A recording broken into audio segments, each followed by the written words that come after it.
Shu birgina haqiqatni kech anglab yetganimga juda ham afsuslanaman. Ungacha o'zimni qiynab yashagan ekanman. Assalomu alaykum, omonmisizlar? Bundan 8 yil oldin hayotimda bir voqea bo'lgandi. Yaxshi tomonga o'zgarishga sababchi bo'lgan, shuni bir ulashmoqchiman. Xorazmdan Toshkentga taksida kelishga to'g'ri kelib qoldi. Taksichi 13 soat mashinani haydab kelib, charchamadi, uyqusi ham kelmadi. Shuni ko'rib, men o'zimni solishtirib, qara, sen yarim soat, 1 soat mashina haydasang, darrov uyqung keladi, charchagan his qilasan. Bu insonning kuchliligini qara deb cho'kib qoldim. Ya'ni taqqoslashda o'zimni ancha zaif deb bildim. Bir necha oy davomida bu holat menga qattiq ta'sir qildi. Nahot men sog'lik jihatdandir, bu asab jihatdandir, Xudoyim meni shunaqa zaif va kuchsiz yaratdimi ekan deb o'ylanib qolarkan odam.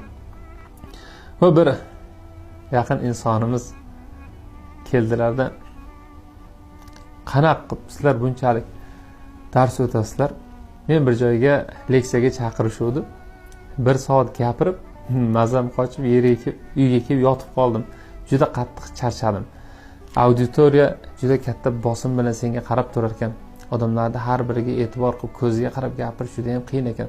Sen qanaqa bir 5-6 soatlab to'xtovsiz suhbat qilasan yoki ma'ruza o'qiysan yoki dars o'tasan deb aytganida miyamga chaqmoqdek bir fikr keldiki, to'xta.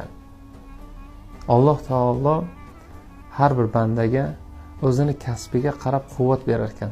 Haqiqatan bunday o'ylab qarasa, o'sha taksichi ehtimol yarim soat yoki 1 soat 20 ta 30 ta, ehtimol 70 ta 80 ta odamning oldiga chiqib gapirsa, mazasi qochib qolar.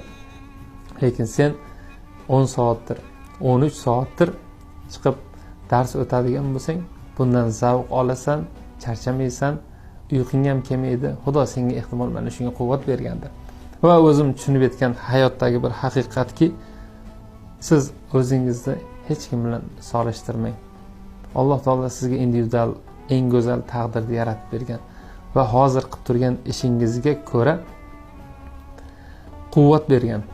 Siz birov bilan solishtirib hech qachon cho'kib qolmang. O'zingizni, o'tmishingiz, oilaviy sharoitingiz, jismoniy ruhiy holatingiz dunyodagi 8 milliard odamni birortasiga o'xshamaydi. Xuddi sizni ko'z qorachig'ingiz yoki barmoq izingiz ularnikiga o'xshamagani kabi. O'tmishlarimiz turlicha bo'ladi. Sharoitlarimiz har xilcha bo'ladi. Demak, o'zingiz o'ylab ko'ring. Bir boy oiladan va kambag'al oiladan chiqqan teng yoshar bolani solishtirsak, adolatdanmi? Adolatsizlik. Agar men kichkina bolani